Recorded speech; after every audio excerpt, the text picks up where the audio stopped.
গোঘাটের কুমারগঞ্জ পঞ্চায়েতে আজও অচল অবস্থা। দিনের পর দিন অফিসে গড়হাজির অধিকাংশ সদস্যই সেকে কাজকর্ম। স্থানীয়দের সমস্যার জন্য তিনি দায়ী নন। গ্রামে গ্রামে মাইকিং করে ঘোষণা করছেন প্রধান। পাল্টা সরব অনুপস্থিত থাকা পঞ্চায়েত সদস্যরা। আপনাদের সংসদের মেম্বার দীর্ঘদিন পঞ্চায়েত অফিসে কোন জেনারেল মিটিং এ উপস্থিত থাকছে না, যার জন্য আপনাদের সংসদ এলাকার কোনো উন্নয়ন করা যাচ্ছে না।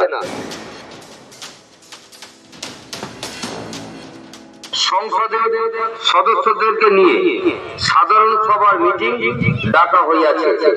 উক্ত সাধারণ সভায় আপনাদের সংসদের মেম্বার যদি উপস্থিত না থাকে, তাহলে ওই দিনের পর থেকে আপনাদের সংসদ এলাকার কোন ব্যক্তি প্রয়োজনীয় সকল সুবিধা থেকে বঞ্চিত থাকবেন।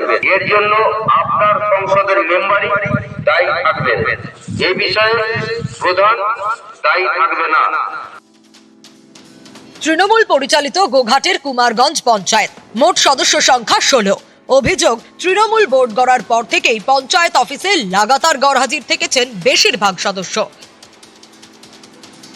বিরোধী বিজেপি ও তৃণমূল মিলিয়ে অনিয়মিত সদস্যের সংখ্যাটা 11। এতে পঞ্চায়েতে কার্যত অচলাবস্থা তৈরি হয়েছে বলে দাবি তৃণমূল পঞ্চায়েত প্রধানের। তার এও অভিযোগ, সদস্যদের অনুপস্থিতির জেরে ভুগতে হচ্ছে সাধারণ গ্রামবাসীদের।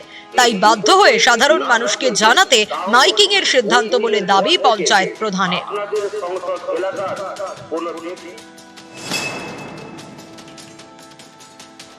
আপনাদের সংসদের মেম্বার দীর্ঘদিন পঞ্চায়েত অফিসে কোন জেনারেল মিটিং এ উপস্থিত থাকছে না, যার জন্য আপনাদের সংসদ এলাকার কোনো উন্নয়ন করা যাচ্ছে না। কুমারগঞ্জের গ্রাম পঞ্চায়েতের যে মেম্বার রয়েছেন, তারা আমার জেনারেল মিটিং এ কোনো আসছে না। উন্নয়নমূলক কাজ আমি করতে পারছি না, তো সেই কারণে আমি মাইকিংটা করেছি। এদিকে পঞ্চায়েতের তৃণমূল উপপ্রধান সহ অন্যান্য তৃণমূলের সদস্যদের পাল্টা দাবি, তাদের পঞ্চায়েতে কাজ করতে দেওয়া হয় না। তৃণমূলের অঞ্চল সভাপতি সদরুদ্দোজা ওরফে রাহুলের নির্দেশে চলেন পঞ্চায়েত প্রধান। এর জেরেই পঞ্চায়েতে যাওয়া বন্ধ করতে হয়েছে। একই সুর বিরোধী পঞ্চায়েত সদস্যদেরও।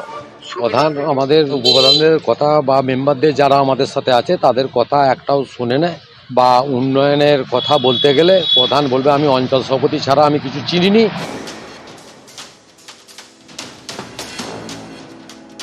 ওদেরকে যথারীতি পঞ্চায়েতের নিয়ম অনুসারে 7 দিন আগে যে চিঠি দেয়া হয় সেই চিঠিতে তারা রিসিভ করে নিত।